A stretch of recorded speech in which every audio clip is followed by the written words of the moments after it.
Bienvenue à nouveau pour cette exploration approfondie. On continue aujourd'hui sur notre sujet, la méditation biblique comme nourriture pour la prière. Oui, suite à une demande, on voulait vraiment plonger dans des exemples concrets, des citations qui parlent. Comment faire pour que lire la Bible, ça devienne une vraie conversation avec Dieu? On va creuser ça. C'est exactement ça. Et les textes qu'on a regardés, que ce soit des guides pratiques ou des réflexions plus théologiques, insistent tous sur cette idée. Il faut passer de la simple lecture à une sorte de rumination active de la parole. C'est une démarche, bien sûr, guidée par l'Esprit Saint, et c'est ça qui façonne notre prière, notre vie intérieure. D'accord. Alors, pour commencer, rappelons peut-être ce que c'est cette méditation biblique selon nos sources. Ce n'est pas vider son esprit, comme dans d'autres traductions. Non, au contraire. C'est plutôt le remplir activement avec la parole de Dieu.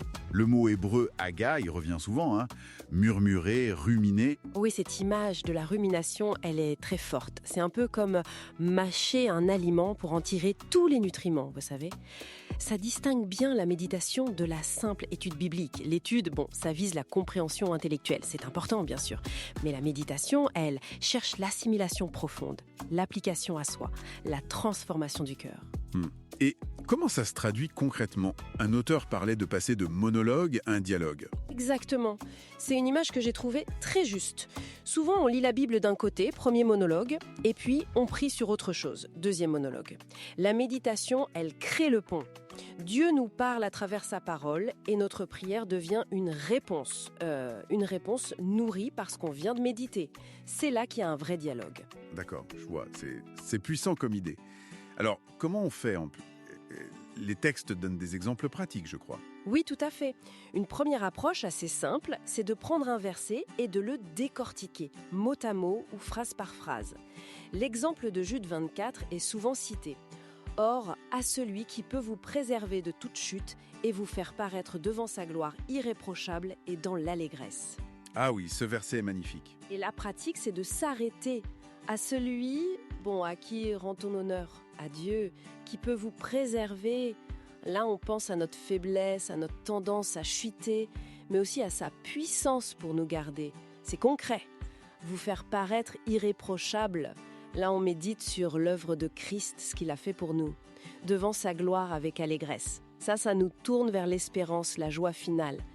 Chaque petit bout devient sujet de prière. C'est incroyable, Comme une seule phrase peut ouvrir autant de portes pour la prière. Il y avait aussi un autre exemple, plus personnel, avec le psaume 95. Quelqu'un qui était stressé. Oui, c'est un témoignage assez frappant. Une personne submergée par le stress, la pression. En méditant ce psaume, elle a été marquée par la répétition du mot « joie ». Et puis ce verset clé, « Car l'Éternel est un grand Dieu, un grand roi au-dessus de tous les dieux ». Et ça a fait tilt. Complètement. La réalisation a été effarante. Ma joie ne dépend pas de mes circonstances, mais de qui est Dieu, ce Dieu qui est au-dessus de tout. Elle a même identifié ses sources de stress, sa to-do list interminable, comme étant devenue ses autres dieux, ses idoles en quelque sorte. Ça l'a conduit à la repentance et à la retrouver la paix. Méditer sur l'imagerie de la création dans les versets suivants l'a aussi aidé à relativiser ses problèmes. C'est fou comme la méditation peut amener à ce genre de prise de conscience très personnelle.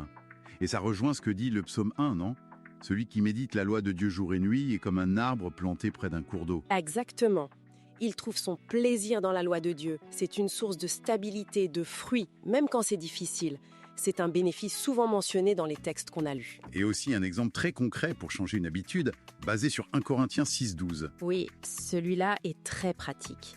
Le verset dit « Tout m'est permis, mais tout n'est pas utile. Tout m'est permis, mais je ne me laisserai asservir par quoi que ce soit. » L'approche proposée, c'est d'abord d'analyser un peu la logique du verset. Et puis, de se poser des questions directes, franches, par rapport à une habitude précise. Par exemple, passer trop de temps sur les réseaux sociaux. D'accord. Est-ce que c'est vraiment utile? Bénéfique. Est-ce que je me sens asservi par ça? Est-ce que ça me contrôle? Cette méditation mène à une évaluation honnête. Et surtout, ça pousse à prier pour avoir la force de changer en s'appuyant sur cette vérité biblique. On voit bien le lien. Oui. C'est laisser la parole nous éclairer, nous transformer. Un peu comme le rôle du Saint-Esprit dont parle Jean 14. qui nous enseigne toutes choses. Tout à fait.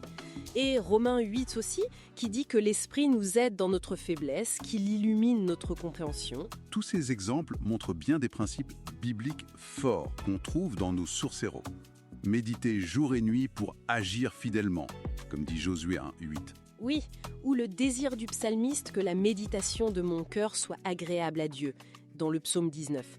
C'est vraiment ça, la méditation, c'est ce pont entre entendre la parole et la vivre.